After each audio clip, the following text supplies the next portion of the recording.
fait le succès du Port Show, c'est tout le monde est ici. Alors, tous les gens de l'industrie se sont rassemblés ici. C'est devenu un rendez-vous incontournable. Le but ultime, c'est vraiment de promouvoir la filière porcine et le porc du Québec. C'est un événement unique qu'on voulait créer et on voulait créer un événement unique qui pouvait rassembler, dans le fond, tous les professionnels, tous les acteurs de la production porcine du Québec. Le Port Show, c'est une initiative qui vise avant tout à regrouper l'ensemble des intervenants de l'industrie. Tout le monde vient ici dans le but d'apprendre surtout, mais aussi de venir voir les exposants, de venir voir toutes les nouveautés. C'est de voir une salle remplie de 800 personnes attentives à s'abreuver des meilleurs contenus. C'est un endroit pour nous d'accompagner les producteurs, la production et de faire du transfert technologique. D'y participer, je pense que c'est une contribution comme organisation qu'on se devait de faire. Il y a une espèce de buzz d'acquisition de connaissances. Puis l'autre, bien évidemment, là, quand c'est le début de la soirée festive, il y a une espèce d'effervescence. Vous allez avoir la chance de déguster le porc du Québec sur différentes facettes, donc décliné de différentes manières d'une année à l'autre. Donc c'est vraiment de mettre le focus sur la qualité du produit en échangeant, en réseautant avec l'animation, du divertissement à travers ça. Donc c'est une soirée vraiment festive où les gens peuvent réseauter entre eux. De fêter vraiment ensemble, de faire du réseautage au niveau de la filière porcine et de fêter définitivement le porc du Québec. Port Show, je pense que ça repose avant tout sur un contenu de très haute qualité, appuyé sur une organisation impeccable. On a pu le constater l'an dernier, on le revit cette année.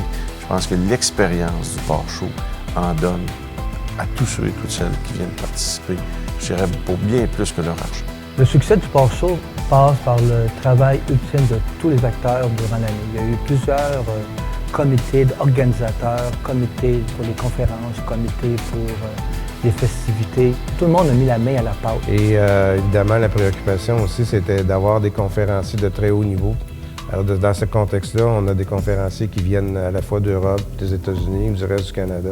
Le Québec a une expertise dans le domaine de la production porcine. On est quand même un acteur important au niveau de l'industrie porcine mondiale. Une journée comme ça, qui est premièrement complètement bilingue, donc l'ensemble des conférences est traduit du français vers l'anglais et de l'anglais vers le français. Donc l'ensemble de la journée va permettre, dans le fond, aux gens de l'extérieur de la province, qu'ils soient anglophones ou francophones, de venir entendre les défis de la filière porcine, qui en fin de compte sont aussi bonnes pour les gens de l'extérieur du Québec que pour le Québec en soi. Donc en fin de compte, c'est le Québec qui invite les autres de l'extérieur à venir échanger au niveau de l'industrie porcine. Si notre point de diffusion est l'un des meilleurs au Canada, ça crée de l'intérêt pour tous ceux qui sont hors province. Et je pense qu'à la limite, ça peut créer aussi de l'intérêt pour ceux qui sont hors du Canada. On est une industrie qui est sur les marchés mondiaux, une industrie qui doit être hyper compétitive. Et il y a comme une obligation là, pour chacun des partenaires à l'intérieur de la filière d'être excellent. L'avenir du Port Show, je crois que ça va être l'événement canadien. En tout cas, c'est mon rêve, c'est mon désir et j'espère qu'on va y arriver.